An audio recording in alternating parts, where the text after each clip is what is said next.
Alright, so what's going on, y'all? This is gonna be the start of my YouTube channel, John Knight. I'm usually over on Instagram, and I just started a TikTok recently. But the whole purpose of this YouTube channel is to basically edify someone, give someone a piece of advice, or whatever the case may be, or just share my experiences on life itself. In today's video, I'm gonna be going over 5 pros and 5 cons of seed retention in my experience. As you can see, I have the little whiteboard here.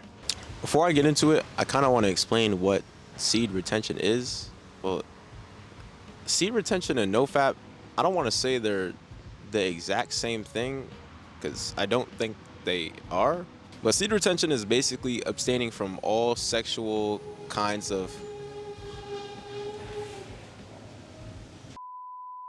But seed retention is basically abstaining from all kinds of sexual material and or interactions until marriage. So it pretty much is a lifelong journey. If you're one of those people that's seen like one of those no fat benefits timelines or whatever, I'm not gonna say it's BS, but it kind of is BS because the way people explain it is they explain it in a way that's very unrealistic. They want to make it seem like after a certain set amount of days you get this certain quality that's kind of integrated into you as a person, and once you reach that, if you relapse you lose that completely, which is not true. Every time you relapse, you're basically showing that you've done better than the last time. A lot of us go weeks, go months, whatever the case may be. Me personally, I went a couple months, then I relapsed, a couple weeks, relapse, couple days, relapse. It's honestly an endless cycle. But at the end of the day, what matters is that you go as long as you can and you try to keep that up to the best of your ability. It's not like it's immediately gone. You just have to work your way back up to it.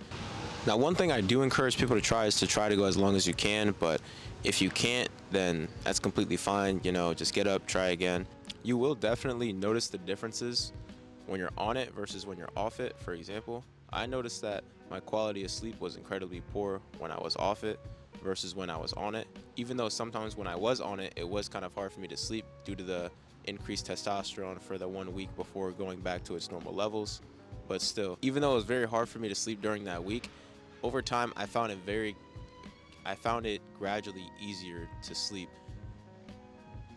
due to my energy being at a certain level. Now, with that said, let's get into the pros. Now, these are based on my experiences, and some of these are also proven by science, I guess. Now, number one is strengthen the immune system. Now, as you can tell, there are a number of things that strengthen our immune system, multivitamins, cold showers, whatever the case may be. But retention is one of the best ways to strengthen your immune system due to the fact that your seed has lots of nutrients in it. Now, number two is improved sleep. Wait, can y'all even see this? Hold on, look at this. Now, number two is improved sleep. One thing I've noticed when I'm not on seed retention is that my energy is at an incredibly all-time low. I feel drained. I feel just my brain's not functioning at levels that it should be, and I'm always tired, no matter what it is. That's the cost of cheap dopamine. But anyways, I found myself getting a lot more quality sleep even when I was incredibly sore after workouts, wherever the case may be. I was out all day, whatever it is. Once I started to go to sleep, I started to struggle a bit to fall asleep. But when I did fall asleep, man, it was some of the best sleep I've ever had in my entire lifetime, I promise you. Another thing about it is trying to sleep early. Beforehand, I couldn't find myself sleeping at times like 9 or 8:30. I found it very hard to sleep at those times. That also could be to exposure to blue light or whatever the case may be, or eating during those certain periods of time, then trying to go to sleep. But what I've realized is that during those times on retention, I found it a lot easier to sleep around earlier times rather than later times. And when I did sleep at those earlier times, I was able to get up at an earlier time as well without feeling without feeling really groggy trying to get out the bed. All right, the next pro is more motivation. Yes, yes, yes. More motivation is honestly, it's a win for everyone. Now, motivation isn't something that overpowers discipline, but that's not essentially the top what I'm trying to get on about. Motivation can be used in our favor at many times, and I feel like a lot of people brush it off due to the fact that discipline exists. Yeah, discipline is the idea of where you do it even when you don't feel like doing it, even when you feel like, you're doing it at a level that is completely worse than what you did it before, or you're basically not performing at level, like at 100% all the time. Whereas motivation, you perform at an incredibly high level doing to be motivated at something, and you do that somewhat consistently, but it eventually runs dry. But I feel more motivated to get up and run. I feel more motivated to just work out more. I feel more motivated to just get my day started. I feel just a lot more motivated to do things that I normally would not feel like doing, even though I still do them due to discipline. But motivation on retention it's a game changer. It's completely different from when you're motivated off retention. Motivation is also what caused me to make one of these videos and buy one of these cameras and buy one of these expensive little mics. The next pro is less anxiety. Anxiety is, oh my gosh, man. It's a mood killer because it's basically your brain telling you that it's your brain feeding you a bunch of excuses as to why you shouldn't do something due to the feeling of feeling scared or petrified of what will happen as a result. Anxiety, it's definitely there sometimes, but it's a lot less noticeable. I don't really know how I should really go on about explaining it, but with anxiety on retention, I kind of feel more motivated to take risks and step outside my comfort zone than I do when I'm not on the act itself. I feel like a lot less scared, which is an amazing feeling. You don't want to walk around life feeling scared all the time. Being scared all the time leads to a lot less opportunities due to the idea that you might be judged or you feel like you're going to make a mistake. Life happens, you're going to make mistakes. People are going to judge you regardless of whether you're doing good, whether you're doing bad. And opportunities are always going to come by. Some opportunities may not be as big as they were before, but don't let opportunities slip by. Next up, I have increased confidence. I had to walk off after this one. Hold on, let me get back. But confidence is key, man. Confidence is such an amazing thing to have. You feel more confident to talk to people you normally wouldn't talk to. You feel more confident to stare people in the face, without the fear of judgment. You feel more confident to take risks. You feel more confident of being yourself without the fear that someone is gonna judge you, someone's gonna say, trying to defame your name, whatever the case may be. Confidence is key. That is really a golden statement that I live by. You're confident about the way you walk, the way you talk, the way you display yourself. You're very confident about your ideals. You're very confident about your actions. You're confident about the way you look. Even if you don't look 100% the best all the time, you still choose to be confident. You still choose to show that you hold yourself to a higher standard. As I said before, with a lot of these pros on the list, you feel a lot more inclined to step outside your comfort zone. Now, me, I wasn't always the most confident person. I kind of avoided a lot of interactions. On top of that, I wasn't really confident in the way I spoke about certain topics, or confident in the way I looked about certain things, or confident about just my overall appearance. But I've realized over time that working on yourself as a person, you have almost every right to be confident, because a lot of people don't choose to go out their way to show themselves the same self-love that a lot of people are showing themselves nowadays through, self-improvement. If you're doing it, in a healthy nature, obviously. A lot of people don't have that self-respect for themselves. But you, my friend, you have that self-respect for yourself. And that is going to definitely show through your confidence. Now, the cons. The first con is ego. Man. Oh man. Ego is basically masking itself as confidence when it really isn't.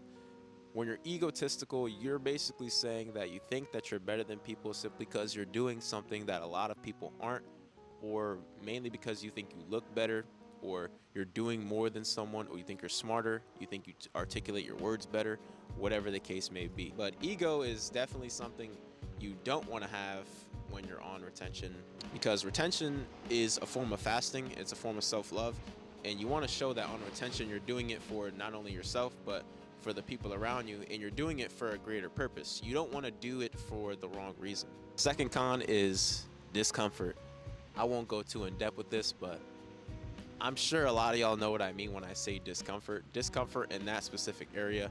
You might feel like, I'll just have to say it, you got blue balls, man. On to the third con, which is attraction.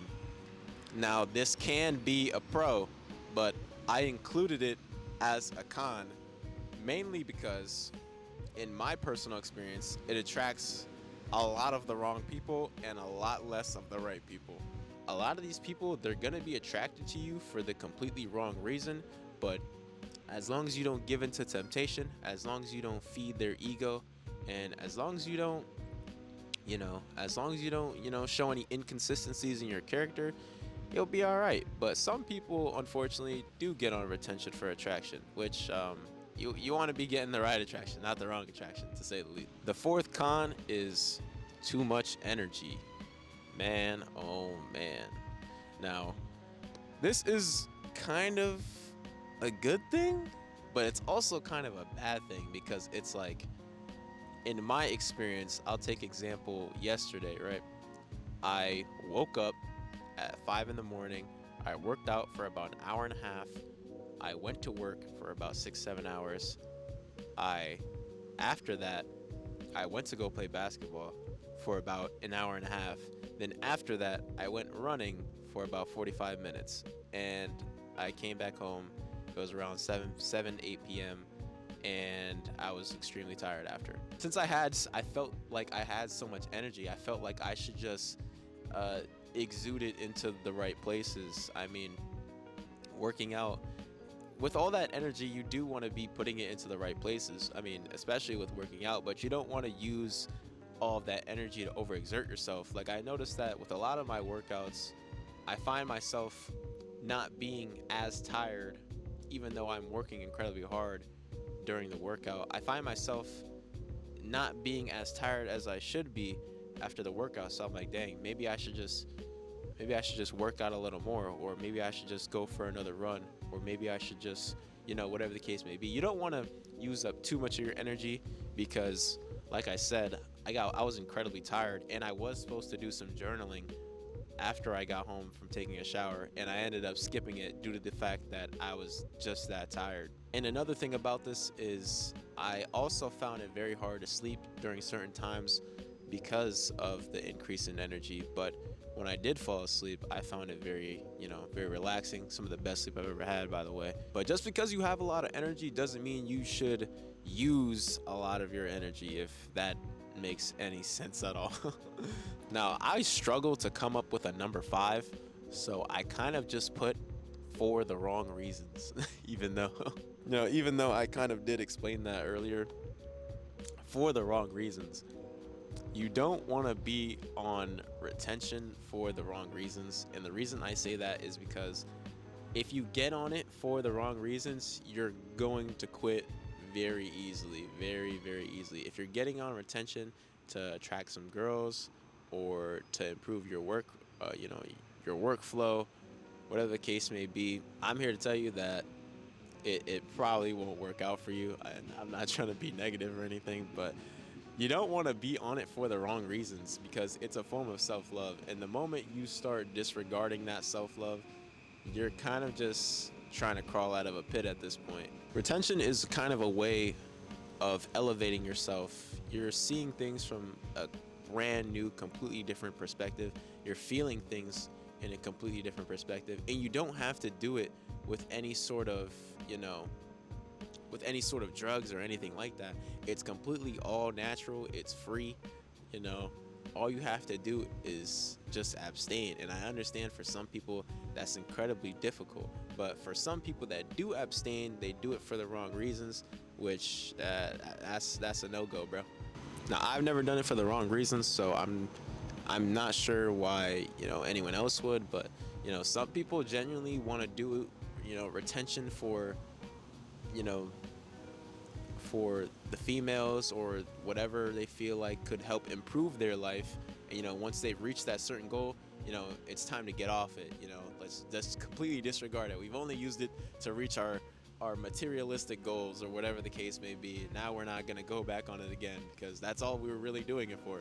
You want to do it to elevate yourself.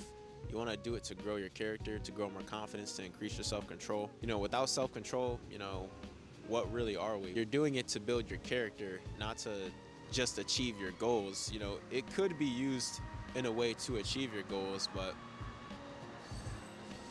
I'm sorry, that train is so loud. Now, even if you do use it to achieve your goals, you want to keep going, man. You want to keep going because it's like, if you started now, why are you gonna stop? You know, that's just kind of the way I personally feel about it. I feel like it should be used in a way that helps us perform brilliantly in all aspects of our life. It should be used to help increase our character, increase our, increase our cognitive function, help change our perspective, help increase our workflow, whatever the case may be. You want to use it to the best of your ability, man. It's a gift. I promise you, man. A lot of people discover it and they do it for the wrong reasons, but, do it for the right reason. Do it for yourself. Do it for the people around you. Do it for God. But yeah, that's basically the end of this video. So I don't really have much else to say. So if you got edified from this video, I appreciate you for watching the entire video. If you can, like, comment, subscribe, and I'm out.